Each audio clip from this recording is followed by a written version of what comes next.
en 2 de Corintios, en el capítulo 5, hoy desde el versículo 11 en adelante. Así que les invito a que oremos al Señor. Padre, en el nombre de Jesús te rogamos que tu Espíritu Santo pueda guiarnos para que todo lo que hagamos en esta hora sea agradable a ti. Muchas gracias por tu presencia con nosotros y porque tu Espíritu Santo está en medio de nosotros. En el nombre precioso de Jesús. Amén y amén. Bueno, estamos retomando nuestro estudio y quisiéramos recordar un poquito lo que decíamos en el texto 10 la semana pasada para adentrarnos una vez más en esta epístola del apóstol Pablo.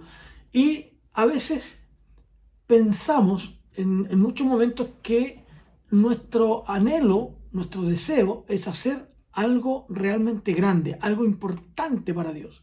¿Cómo hacer algo que impacte a Dios? Muchas veces quisiéramos actuar de esa manera, impactar a Dios, pero Dios nos dice que Él quiere que seamos no alguien que lo impacte, sino que seamos sus siervos. Ese propósito de Dios y ese llamado de Dios a ser sus siervos. Usted y yo debemos llegar a un momento en nuestras vidas en las que pudiéramos expresar como Jeremías, por ejemplo, ¿no? Cuando dice, y tú buscas para ti grandes cosas, no las busques. Esta es una disyuntiva en los seres humanos y que siempre está el ser humano intentando hacer grandes cosas. Y en eso muchas veces se nos van los esfuerzos, se nos va la vida inclusive. Entonces surge esta pregunta para nosotros. ¿Qué es lo que queremos hacer? ¿Algo grande para Dios o ser un siervo de Dios? Si el desafío nuestro, si el desafío suyo y el mío es ser un siervo para Dios, entonces Él nos va a dar una recompensa. Él nos va a recompensar. Y esta debiera ser constantemente la preocupación de todo creyente, ser un siervo para Dios. No en el propósito de lograr algo, sino en el propósito de quien está dispuesto a servir a Dios, a ser su siervo.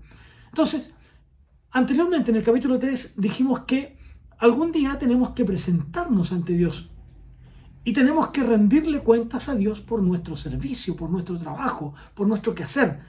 Y por lo tanto, al rendirle cuenta lo hacemos como cualquier otro, como todos aquellos que tendrán que hacerlo en algún día. Y ese hecho, esa realidad, es lo que debiera a nosotros motivarnos, es lo que debiera a nosotros desafiarnos para servirle agradablemente a Dios, ¿no? A servirle de manera incondicional. Entonces, por eso es que el texto del versículo 10, que insisto, lo vimos la semana pasada, decía, porque es necesario que todos comparezcamos ante el tribunal de Cristo para que cada uno reciba según lo que haya hecho mientras estaba en el cuerpo, sea bueno o sea malo. Está hablando aquí del lugar que algunos nos llaman el Bema. En la ciudad de Corinto aún pueden verse las ruinas de aquel lugar. Y ese lugar era en el que los jueces de la ciudad recibían a los ciudadanos, a las personas, con el propósito de juzgar los asuntos que ellos traían. Aunque no necesariamente en asuntos de vida o muerte. Pero cuando nosotros nos presentemos en el tribunal de Cristo, en el tribunal del Señor, tenemos que hacerlo. No será un juicio sobre los pecados porque fueron perdonados, pero sí tendremos que presentarnos para dar cuenta de nuestro actuar en nuestra vida cristiana. Cuando el apóstol Pablo está diciendo que todos comparezcamos, tenemos que recordar que estaba escribiendo a creyentes. Estaba escribiendo a la iglesia y por lo tanto es la iglesia la que tiene que presentarse y tiene que rendir cuentas a Dios en razón de sus actos que haya realizado desde el día en que recibió a Jesús como su Señor y Salvador. Cuando estemos ya en su presencia, ¿no es cierto? Cuando ya estemos frente a Él, habremos terminado nuestra tarea. Diríamos con Pablo, he acabado la carrera, se acabó, ya no hay nada más que hacer. Por lo tanto, habremos terminado todo, nuestro cuerpo material ya no existirá. Estaremos en la presencia de Dios, llegando ante Él para presentarnos aceptables ante Dios. Y por lo tanto, tendremos que hacerlo así. La cuestión es cómo habremos utilizado ese tiempo. ¿Cómo habremos utilizado nuestra vida mientras estamos aquí? Pablo se enfrenta a esa pregunta cuando escribe en Filipenses, cuando él dice: para mí el vivir es Cristo y el morir es ganancia. Entonces, y después de eso habla de su propósito de irse para estar con el Señor. Pero por otro lado, está también su deseo, su anhelo, su propósito, el deseo de su corazón, de estar viviendo más años, pero no para disfrutar la vida, sino para servir a los hermanos de Filipo. Ese era el objetivo de Pablo, servir a los demás. Entonces, quiere quedarse en la tierra para predicar el Evangelio, ¿no? Y eso es lo que a nosotros debe motivarnos. Por lo mismo, entonces, aparece aquí otro aspecto interesante. Lo primero que estábamos viendo es este deseo, ¿no es cierto?, de entregar este servicio al Señor. Ahora aparece para nosotros este temor reverente que nos debe instar a persuadir a otros a conocer a Jesús. En el texto 11 dice: conociendo pues el temor del Señor, persuadimos a los hombres, pero a Dios le es manifiesto lo que somos, y espero que también lo sea a vuestra conciencia. En la Biblia encontramos muchas veces que habla acerca del temor del Señor. Y claro, se nos dice también en el libro de los Salmos que el principio de la sabiduría es el temor al Señor. O sea, que el temor al Señor es el comienzo de ser sabio. Algunas tendencias teológicas afirman que no necesitamos temor de Dios.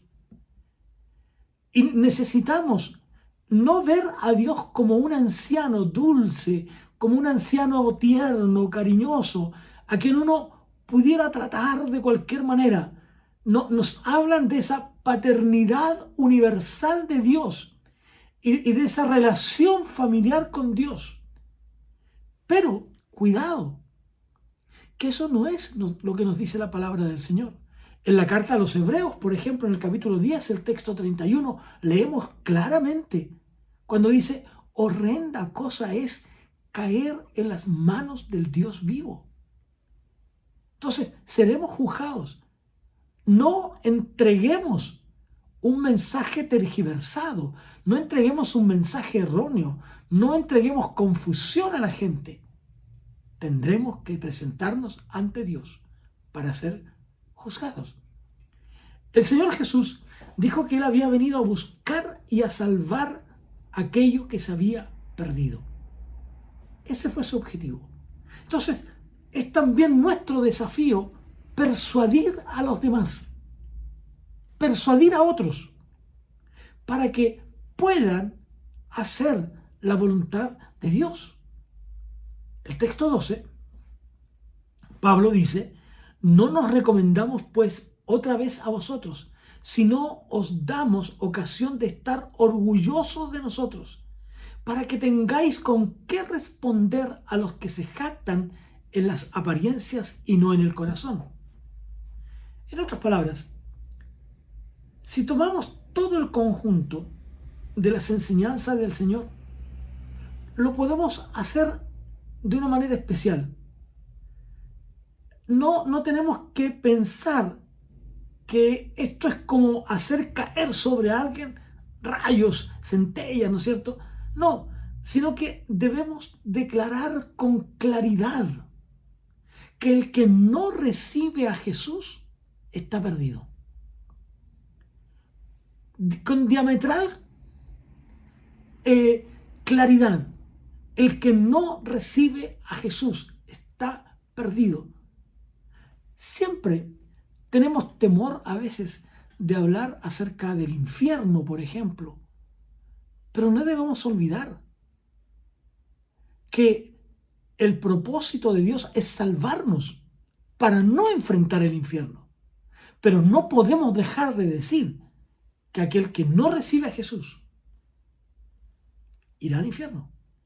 Y esto no tiene que ver con el amor de Dios, porque ya el amor de Dios ha sido entregado a nosotros a través de la persona de Jesús. Lo que estamos entonces entregando a la gente es la palabra de Dios. Creemos que hemos hablado acerca de estas cosas y no podemos dejar de hacerlo. No podemos dejar de hablar de que existe un lugar llamado infierno donde los hombres irán si no se arrepienten de sus pecados. Así es que, cuidado. Pablo dice, pero ocurre que en el texto 13 dice, si estamos locos es para Dios y si somos cuerdos es para ustedes. Pablo está admitiendo aquí que la gente podría pensar que él estaba loco.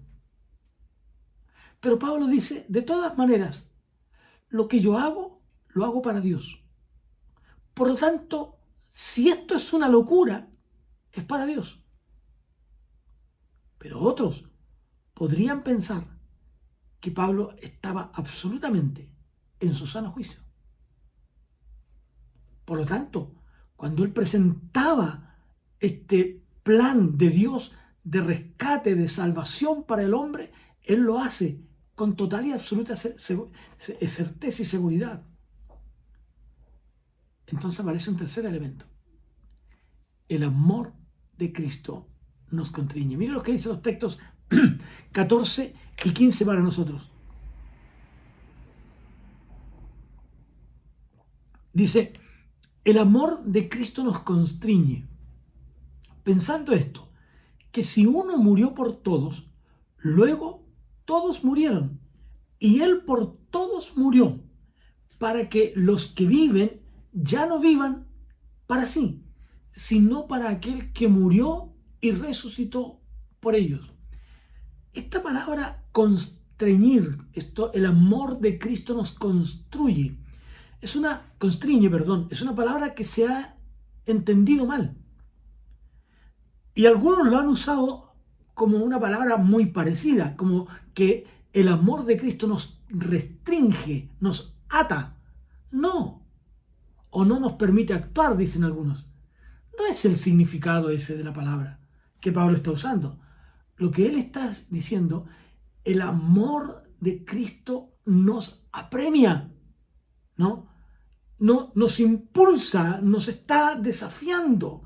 El amor de Cristo nos dice que el tiempo es corto, que tenemos poco tiempo para predicar el Evangelio. Por lo tanto, pensando esto, dice, que si uno murió por todos, luego todos murieron. Entonces, ¿qué es lo que impulsa a Pablo aquí?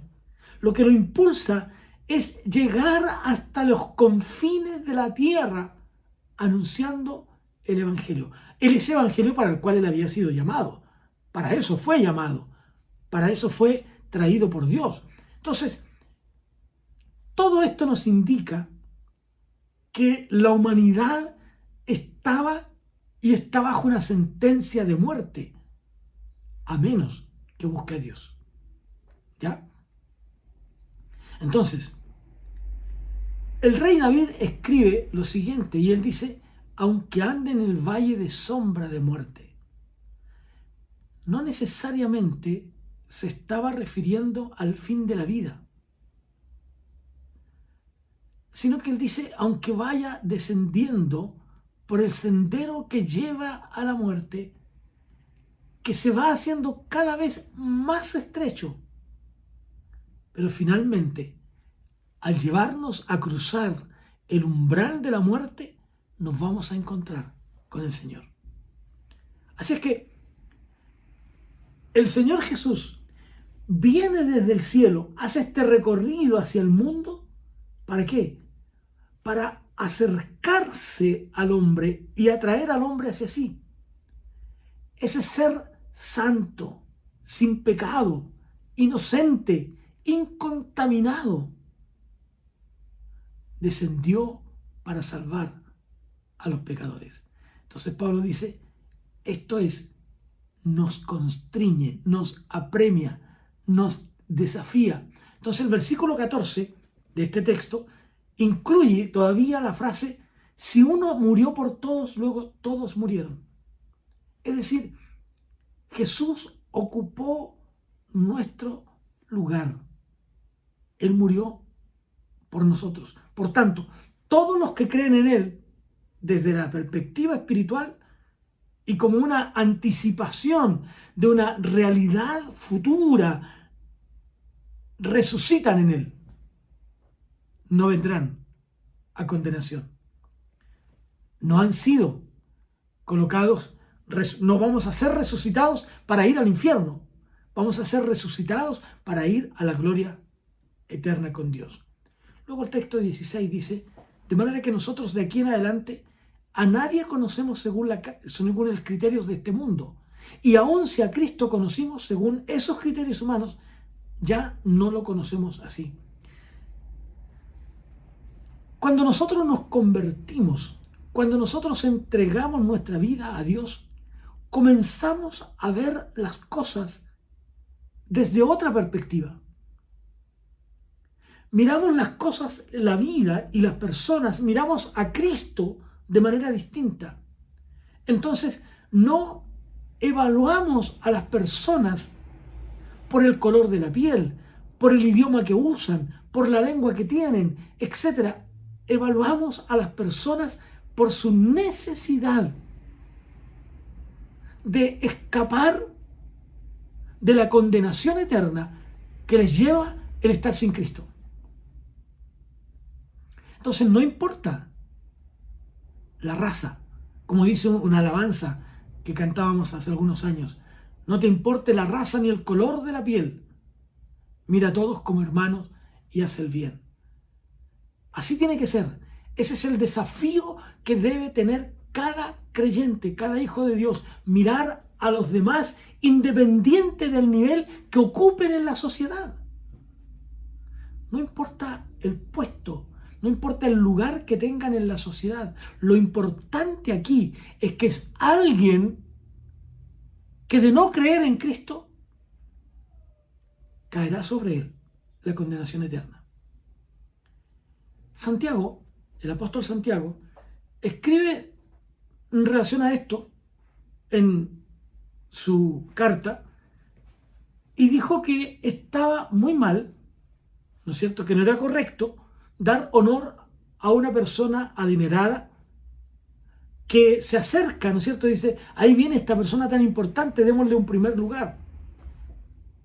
Y sacamos a aquel que no lo tiene. ¿Por qué? Porque como hijos de Dios debemos ver el total de la vida de esa persona, la necesidad espiritual que ellos tienen. Y debemos verlos a unos y a otros, a ese con tanto dinero y a ese tan pobre, iguales frente a Dios. Por eso que la Biblia dice: por cuanto todos pecaron, todos son pecadores. Y por lo tanto, porque son pecadores, están destituidos de la gloria de Dios. Todos, sin distingo. La única solución, tanto para ese hombre adinerado como a ese hombre pobre, la única alternativa, la única solución es reconocer por la fe a Jesucristo como su Señor y Salvador. Entonces Pablo dice: y aún si a Cristo conocimos según esos criterios humanos, ya no lo conocemos así. Algunos piensan, algunos teólogos, se atreven a pensar que por las capacidades del apóstol Pablo, por las relaciones que él tenía, es muy posible que él haya estado cerca de la crucifixión, haya visto algo del proceso de Jesús. Recuerden ustedes que él estaba al momento de que Esteban fuera apedreado. Ya estaba ahí. Si bien es cierto, era un joven. Dice el texto que era un joven llamado Saulo, ¿no? Y es como dicen algunos estudiosos, teólogos, que sería como curioso imaginar que un hombre tan brillante como Pablo o como Saulo de Tarso no estuviera presente, a lo menos en algunas partes del juicio de Jesús. Es probable que estuviera, o es probable incluso que haya visto a Jesús, lo haya conocido. Y Pablo dice, y esa podría ser la razón, dicen estos intérpretes de las Escrituras también, estos exégetas, ¿no es cierto? Dicen, esa es la razón porque Pablo conocemos, dice, si a Cristo conocimos según esos criterios, esos criterios humanos, si lo vimos humanamente hablando, ahora ya no lo conocemos así. Ahora lo conocemos como nuestro Señor y nuestro Salvador. Entonces, ya no es el Jesús que caminó por las calles de Galilea por hace más de 2000 años. Ya no es el niño que nació en Belén. No es el muchacho que se crió en Nazaret, sino que es Jesús, el Cristo, el resucitado. Y eso es distinto. Entonces, debemos ver a Cristo, ya no con los criterios o con la vista humana, ¿no? Como dice el texto 16, Reina Valera lo dice un poco distinto, pero Valera dice lo siguiente, de manera que nosotros de aquí en adelante a nadie conocemos según la carne, y si aún a Cristo conocimos según la carne, ya no le conocemos así, como dice esta otra versión, según los criterios del mundo. Ya no lo conocemos así. Ahora lo conocemos porque lo vemos con los ojos del Espíritu. Lo vemos de una manera distinta.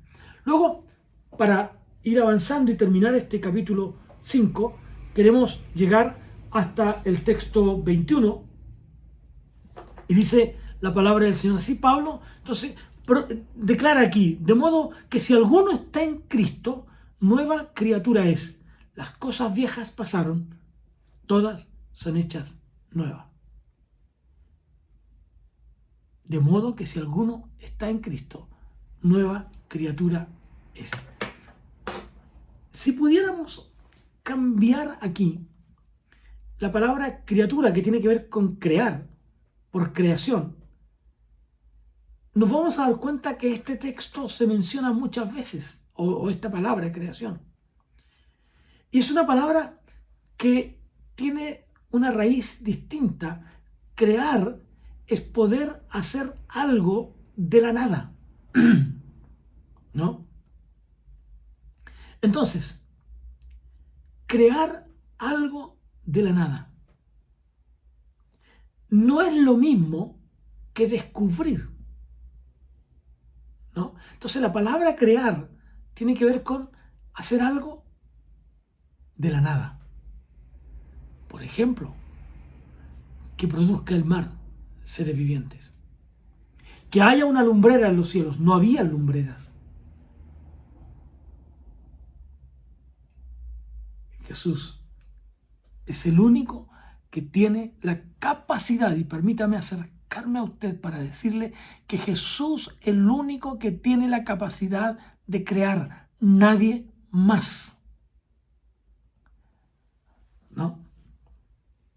Entonces, si nos identificamos con Cristo, que somos nuevas criaturas, si somos esta nueva creación, entonces, ¿cuáles son las cosas viejas que han pasado?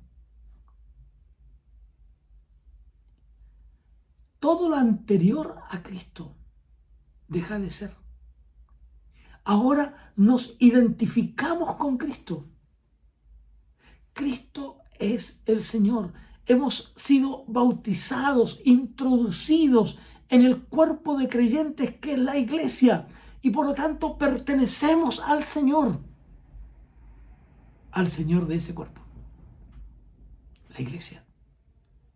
A través del bautismo entramos, nos introducimos en el cuerpo de creyentes que hoy llamamos iglesia, y que por lo tanto las cosas viejas pasaron y ahora comenzamos una nueva relación. Esta relación que tenemos con Jesús y que se encuentra en la gloria celestial. Ahora bien, pero ¿cómo podemos saber si yo soy una nueva creación? Mira lo que dice el Señor Jesús en Juan capítulo 5, versículo 24.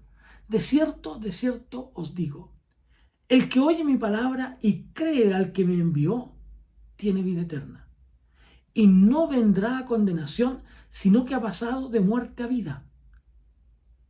Entonces la pregunta, ¿ha creído usted en el Señor Jesucristo? ¿Le ha recibido como su Señor y Salvador? ¿Ha puesto usted toda su confianza en Él? ¿Tiene certeza, seguridad de que usted es una persona salvada? Si usted ha hecho eso, si usted tiene esas seguridades, entonces Él le asegura a usted que usted tiene vida eterna en Jesús. Y que por lo tanto, como consecuencia, no vendrá a condenación, sino que ha pasado de muerte a vida. Y esto lo convierte en una nueva criatura, en una nueva creación, que ya no está condenada, que ya no tiene condenación eterna, ni está condenada a la muerte. Usted, amigos, hermanos, ustedes y yo, hemos pasado de muerte a vida. Usted es ya una nueva criatura. ¿Por qué? Porque Jesús lo dijo. No vendrá a condenación. El que oye mi palabra y cree al que me envió tiene vida eterna. Esa es palabra de Jesús. Y por lo tanto, nosotros somos nueva criatura. Usted no pertenece ya a la vieja creación. Su confianza está depositada en Cristo. Dice el versículo 18. Y todo esto proviene de Dios, quien nos reconcilió consigo mismo por medio de Cristo y nos dio el ministerio de la reconciliación. Este ministerio de la reconciliación, que en realidad es el encargo, la tarea, la misión de Dios de proclamar un anuncio. Proclamar un anuncio. ¿Cuál anuncio? Es el llamado de Dios a quienes, a los seres humanos que están perdidos en todas partes del mundo, que vengan a Él. Venid a mí, dijo Jesús, todos los que estáis cargados y trabajados, que yo os haré descansar. Vengan. ¿Para qué? Para ser reconciliados con Dios y obtengan así la vida eterna. Esta palabra reconciliación es una palabra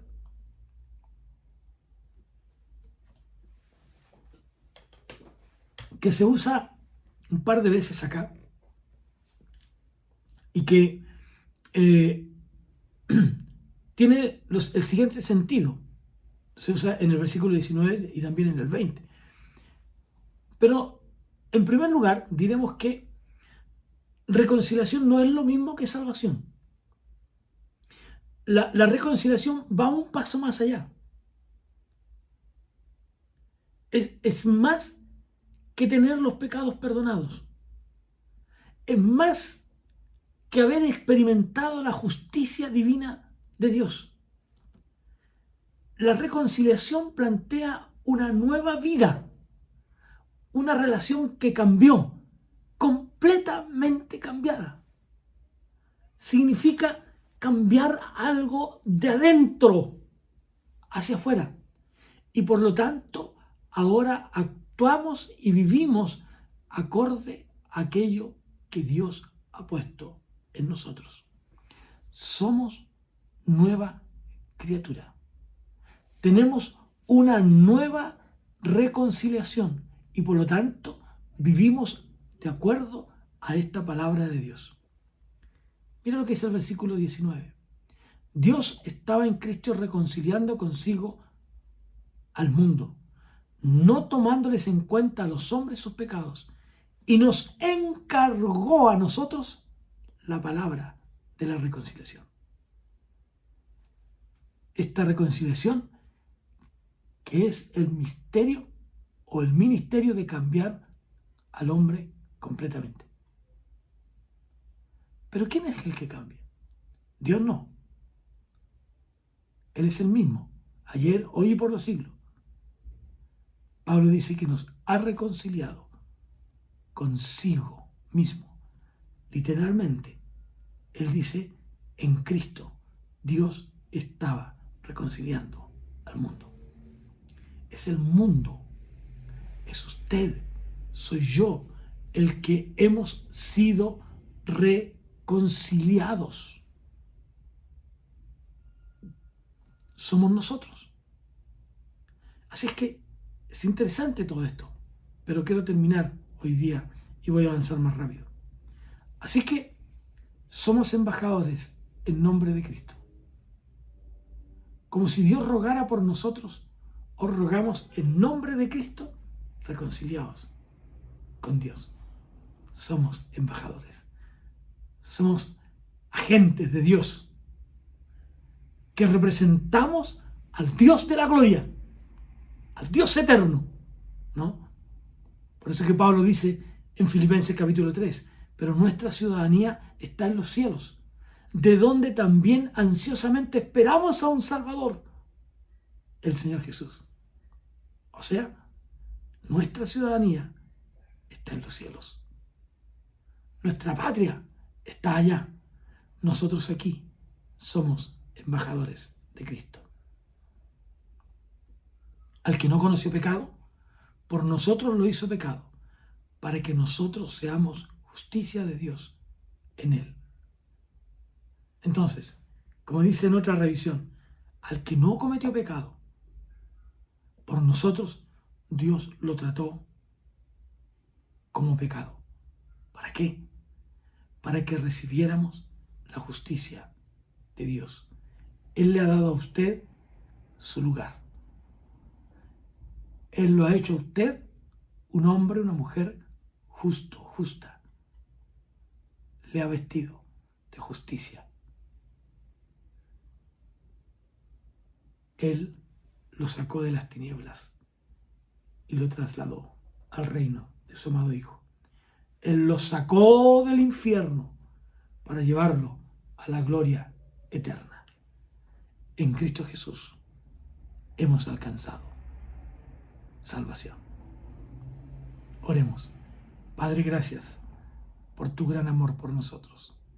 Gracias por acompañarnos y porque hoy tenemos vida eterna y nos has dado el ministerio de la reconciliación. Ayúdanos para ser tus siervos hoy y siempre. En el nombre de Jesús. Amén y amén. Que Dios les bendiga. Nos encontramos el próximo miércoles en este mismo horario para continuar nuestro estudio de la palabra de Dios. Que Dios les bendiga.